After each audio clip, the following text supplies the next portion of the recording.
naitwa Lenana Soipi Lenganasa.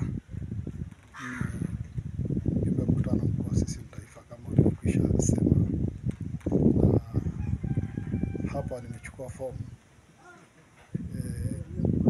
ya kuomba ridhaa kwa Chama cha Mapinduzi, chama changu kiweze kuniruhusu na kuniamini niweze kupeperusha bendera yake kwa nafasi ya ubunge wa jimbo la Simanjiro katika mwaka wa 2025. Wana Simanjiro wategemee chama imara, wategemee chama ambacho kinarudishwa kuwa cha wanachama badala ya kuwa chama cha mtu mmoja, chama ambacho kitasimamia haki za kila raia wa Simanjiro, chama ambacho kitatambua kwamba na kinaendelea kutambua kwamba binadamu wote ni sawa, chama ambacho hakitakuwa na rushwa, chama ambacho hakitakuwa na ubaguzi wa aina yoyote wa kabila, wa dini, na chama ambacho kitadumisha amani kwa nchi ya Tanzania.